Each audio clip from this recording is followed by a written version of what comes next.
Live from Fargo and serving you on TV, online, and on the go. This is Valley News Live at 6. We did see these vehicles that was brought up in the news on the road, and we watched them go back and forth many times.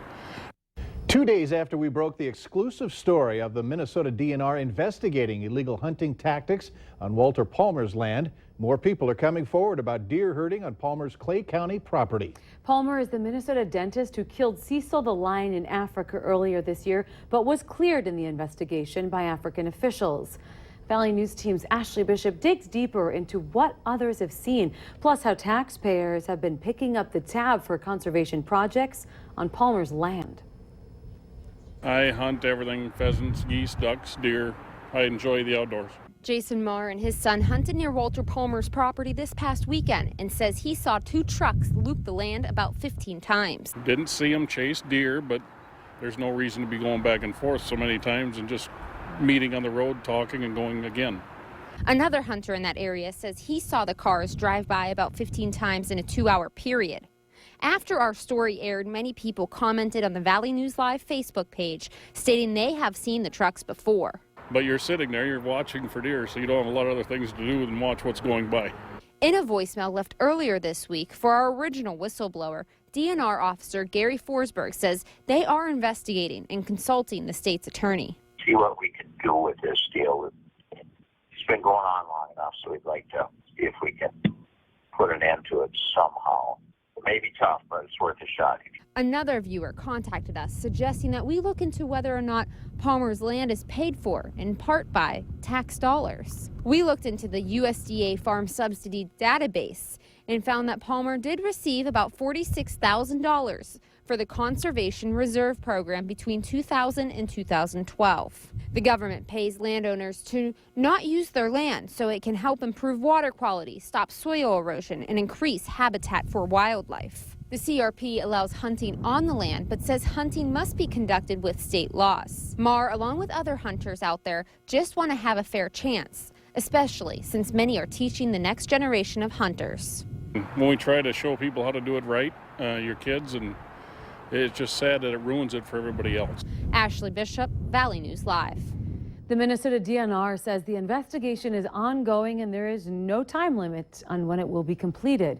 There are penalties for those found guilty of chasing deer with a motor vehicle, a $200 fine, and if you get 2 violations within 3 years, hunting privileges could be revoked for a year. A scammer is using an automated call claiming to be from Bremer Bank. We have been getting calls, emails, and dozens of comments on our Valley News Live Facebook page asking us to investigate. Those contacting our whistleblower hotline say they got a call from a number with no area code, claiming to be with Bremer Bank, saying your debit or credit card has been locked. Now, Bremer Bank tells us it's not the bank calling. If you get a similar message from any bank, hang up, call your bank, double check your account, and report any suspicious phone calls. Never enter your personal information over the phone. Now, if you need help uncovering fraud or corruption in your community, call our whistleblower hotline. We'll do our best to get to the bottom of it. 701-237-6576. Call that number and leave your tip. Another cold and wet day out there today. Are these conditions about to end, or should we expect more? Let's head over to Hutch Johnson for some answers. Hutch? Well, if you're heading outdoors this evening, the gusty winds that we started our day with are starting to taper off, and those winds are now sustained under 20 miles per hour, so that's a good sign. Temperatures fairly steady, and the snow really breaking up in our neck of the woods, but dumping on the lakeshore area near Duluth for tonight. So if you are heading out, temperatures will be steady to slowly falling through the 30s. It will feel like it's in the 20s, though, most of the evening with that wind chill. So grab your jacket and know that things get better. Looks like a mild forecast ahead. I'll tell you about that, and I'll tell you about our next chance of rain or snow coming up here in just a couple of moments. All right, Hutch, thank you. And you can stay up to date on all the weather conditions anytime on your smartphone or tablet. Just download the Storm Team Weather app to get the latest weather conditions. Even follow the radar live. Just search VNL Weather and in the App Store. Police are asking for your help in locating a missing woman from Lakota, North Dakota. They're looking for 26-year-old Kayla Ramsroot. The Nelson County Sheriff's Office says that the investigation is active. It is still unclear if there are any foul play involved in this case or how long she's been missing. You're asked to contact the Nelson County Sheriff's Department if you have any information, and the number is on your screen. A public search is being organized for this Saturday to hopefully find a woman who went missing from Bemidji 3 weeks ago. Rose Downwind was last seen by a family member at the Target store in Bemidji. Now, police have named 2 people who they say are persons of interest in this case: her ex-boyfriend, Marcello Cimarusti, and a friend, Christopher Davis. People who would like to help the search for Downwind are asked to meet at 10 in the morning on Saturday at Newby's store at Highway 15 and Island View Road. You must have a blaze orange vest and whistle. Everyone will be required to sign in. Now, we have a link to help find Rose Downwind Facebook page. Just head to valleynewslive.com and click on this story. Voting for the final 2 UND nickname options, Fighting Hawks or Rough Riders, is underway, and it ends at midnight on Monday. And it's likely a sure bet that either choice would have made UND's largest benefactor, Ralph Engelstad, wince. However, Valley News Team's Neil Carlson has uncovered new information regarding the nickname controversy and Engelstad that might surprise a lot of you.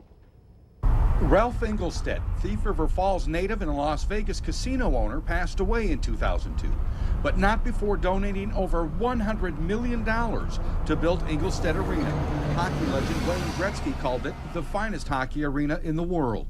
During its construction, Engelstad endured protests over the use of the Fighting Sioux nickname in the building and made many statements that he would never change it. He had great respect for my wife. Earl Strinden was alumni director at the time and helped secure Engelstad's massive donation to UND. I'm guessing Ralph Engelstad would have had some rough language if he had known Fighting Hawks or Rough Riders was going to be UND's new nickname. Well, he wouldn't have been happy, and many of us are not happy. But Ralph would never do anything to do harm to the University of North Dakota. However, Ralph Engelstad was apparently aware the winds of political correctness were already changing. Strinden revealed today that during a meeting in the late 1990s with then-President Capchella and Engelstad in Las Vegas, that Engelstad suggested the Fighting Sioux nickname and logo be kept for 5 years and then changed. It was an idea that was rejected and followed by more than a decade of nickname controversy. Time to accept the nickname choice and move on? Well, yes, we must move on. Oh, my goodness. I don't know how we can even measure the benefits of his generous gift. And we now know it's a gift that even Ralph Engelstad apparently realized would someday undergo a name change. In Grand Forks, Neil Carlson, Valley News Live. The final results of the vote expected next Tuesday or Wednesday. Today, the North Dakota DOT began issuing the new flat plate called the Sunrise License Plate. The new flat plate replaces the current Buffalo plate, which has been in circulation for 23 years, and the Lewis and Clark plate. Now, the new plate will be distributed to vehicle owners through the regular license plate renewal process. Once a motorist pays their registration fees, they'll receive the new plate in the mail. For more information, we have a link to NDDOT's new plate, Frequently Asked Questions. Just go to valleynewslive.com and then click on this story. Hundreds of thousands of people watch As Seen on TV product videos on YouTube and trying to figure out if they actually work. Well, Valley News Team's Nicole Johnson is testing out a product that's supposed to be helping make the bed fun for kids. The Zippy Sack claims children 4 and under can do the work themselves without any mess or effort for parents. So tune in on Valley News Live 10 at 10 as Nicole Johnson has a 5-year-old try it out. In tonight's What Is It?, a new Starbucks is coming to town, and it's planning to call the Bison Block home. The president of the FM City Development tells us the new coffee shop will be located at the west end cap space of the building. Although construction has not begun, we're told they hope to have it open by September 2016. The Bison Block is close to NDSU's campus for many college students to enjoy. Shooting Star Casino broke ground today for a new casino near Bagley, Minnesota. It's being built off of Highway 27 and is expected to be open in the spring of 2016. The staff tell us that they are hoping the casino will bring more people to the city of Bagley and, of course, spur economic growth. They expect it to create more than 40 new jobs for tribal members and the surrounding community. Well, later on Valley News Live at 6, are you wanting to make lefse for the holidays? We have some good tips from you.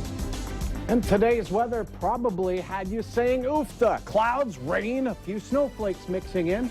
Improving weather conditions even as the sun set on our Thursday. Details are coming up right after the break.